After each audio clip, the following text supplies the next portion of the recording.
Pohor, a place in red.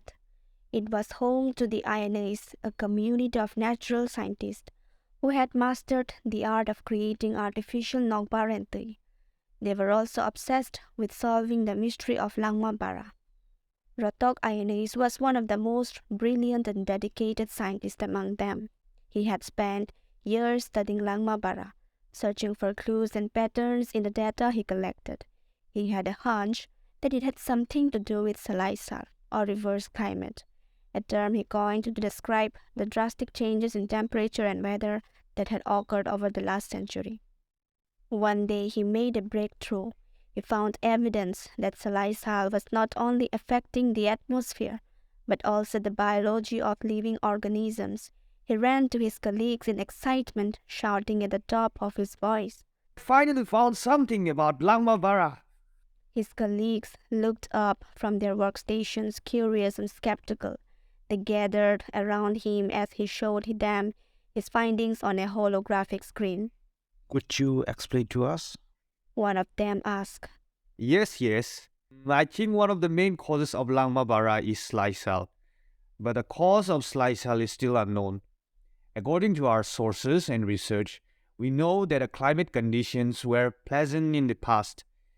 We can see how since the last 100 years, they have changed drastically. That's why I presume that Salaisal is one of the main causes of Langmabara. And due to this, there is an absence of natural air and water on our planet. They have been replaced by artificial Nogbar and Tui that we create in our labs.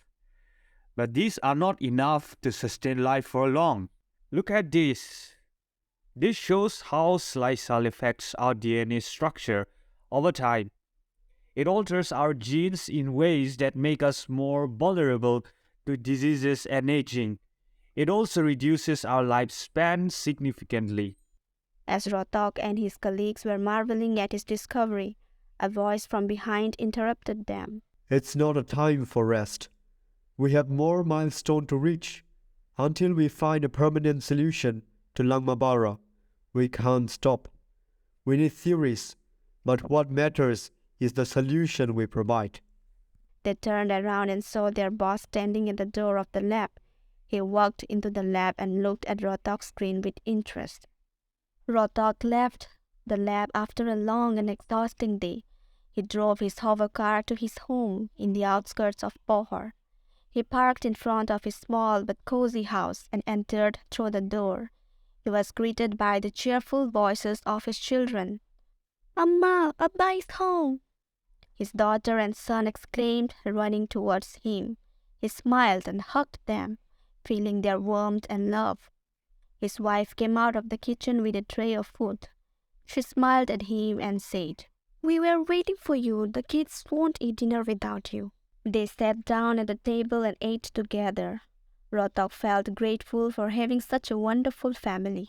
He looked at his wife and whispered, "We are getting closer to its origin." "I trust in you. We have lost so many people. I don't want to lose anyone anymore." He hugged her and said, Don't worry, everything will be all right. Rotok left his home after tucking his children in bed and kissing his wife goodnight. He told her he had some urgent work to do at the lab and would be back soon. He drove his hover car to a different location, a small house in a secluded area. He called it Nabab. He entered the house and locked the door behind him. He walked through the dark rooms until he reached a secret chamber. He pressed a button on the wall and a light came on. In the center of the chamber, there was a glass dome that contained an artificial environment. Inside the dome, there was a tree sapling. It looked healthy and alive. Rotok approached the dome and touched it gently. He felt a connection with the tree sapling, as if it was his friend. I have preserved you for many years. You are the key to solving Langmabara. You are the last remnant of natural life on this planet. You have something that we don't have anymore. While the scientists were working on their lab, suddenly an alarm blared through the speakers. The scientists looked at each other with fear and dread. They recognized the sound. It meant that the Red government had found them. Here they come. They're never gonna leave us alone. one of them whispered. They scrambled to hide their equipment and data, but it was too late. The door burst open and a man walked in. He was tall and muscular, wearing a red uniform and a mask that covered his face. Behind him, several armed soldiers followed. The man scanned the room with his cold eyes. He spoke in a loud and authoritative voice. My fellow Borogs, what are you working on this time? Aren't you all done with your hopeless works already? My eyes are always watching. You can't outsmart Red Garment. A scientist stepped forward bravely. Sire, the planet is on the verge of destruction. Everything is disappearing in front of our eyes. If it continues, we will soon perish. That is why we are doing what we are doing. We could save millions of lives. Why do you want to save others? The millions of lives you're talking about. Let me tell you something. You are some of the privileged ones in red. If others die, you will live. And if they live, you will lose your life and that of your loved ones. Instead, let them die and you shall live. That is why we are doing this research, so that we could reverse Langmabara. It's for all of humanity. You are a fool.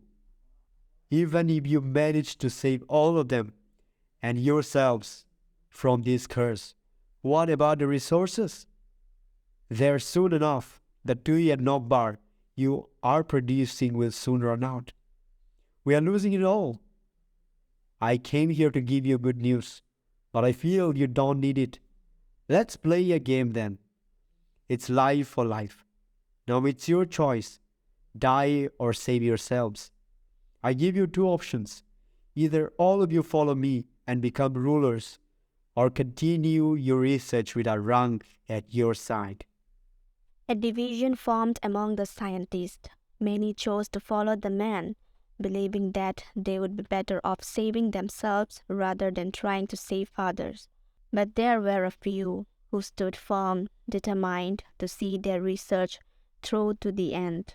Rotok was one of them, and as he watched his former colleagues leave the lab, he knew that the road ahead would be a difficult one. As the man left the laboratory, he cast a foreboding statement. All of you will soon regret. The scientist watched him go, unsure of what to make of his ominous words. With heavy hearts, they turned to face their uncertain future, a future that would now be defined by the dwindling rank that remained in their possession. As 3 long years have passed, Rotok's daughter grew into a young girl of 16 years. She had always been fascinated by her father's work and spent much of her time reading his books and delving into the mysteries of Langmabara. Following in her father's footsteps, she devoted herself to the pursuit of knowledge and spent countless hours poring over dusty tomes and scholarly papers. Despite the bleak circumstances of their lives, she refused to give up hope. Rotok watched with pride as his daughter matured into a young girl of great intellect and determination. He knew that she was destined for great things, and he felt a deep sense of joy knowing that his legacy would live on through her.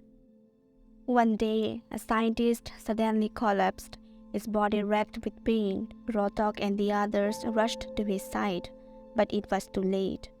Despite their valiant efforts, they were unable to save their colleague. It had been a week since he had last taken Rang, and his body had finally given out. In his final moments, the scientist spoke words of encouragement to his friends. It's my time to go, but your people can change the future. For all mankind, let them live their lives. With those parting words, he took his last breath and left this world behind. Days turned into weeks and weeks into months. Slowly but surely, the number of surviving scientists dwindled until only 7 remained. Each of them had run out of Rang, but they kept their predicament a secret from each other. They didn't want the others to worry or cause a panic. Rotok trudged home, his heart heavy with grief and agony. As he entered his humble abode, he slumped into a chair and spoke in a pained voice to his wife. We are nearing the end. How much longer can we keep this up? His words were heavy with despair, and his wife could see the weight of the situation etched upon his face. She began, her voice barely above a whisper. I have something to tell you. We don't have any rang left, not even for the kids. I think our time has finally come to an end. We have 7 days left to live. The words hung in the air like a heavy cloud, the weight almost too much to bear. Rotok could feel the blood drain from his face as the reality of their situation hit him like a ton of bricks. He had known that the end was coming, but to hear it spoken aloud was almost too much to bear. He and his wife sat in silence for a few moments, the weight of their impending doom hanging over them like a dark shroud. While they were talking, their daughter overheard their words and couldn't help but intervene.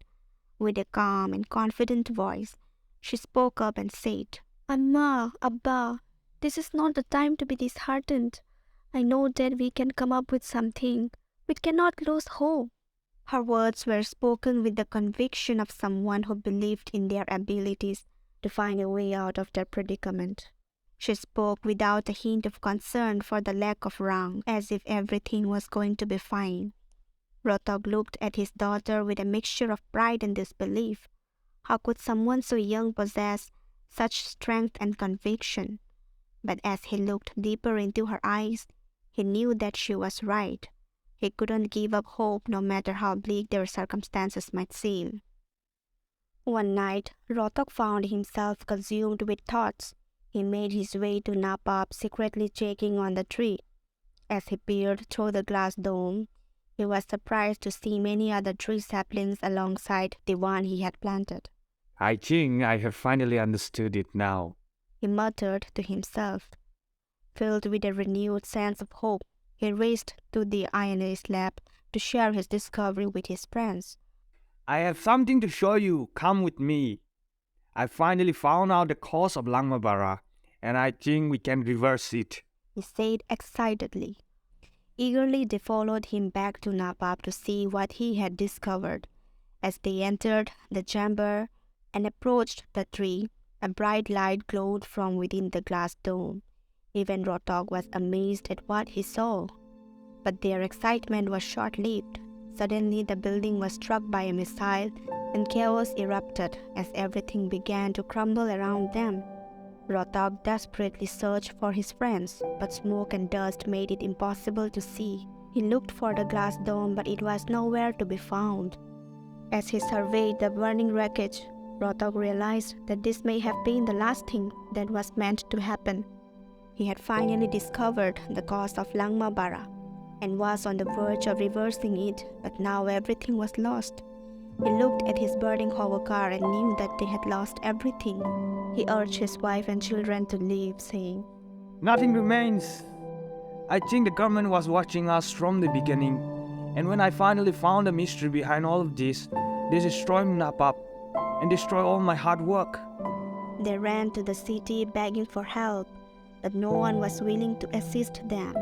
They knew that the end was near. Rotok, overcome with agony and regret, collapsed to the ground and died, followed by his wife and younger son. As his final words to his daughter, he said, My daughter, live your life. Khumulwng cried bitterly.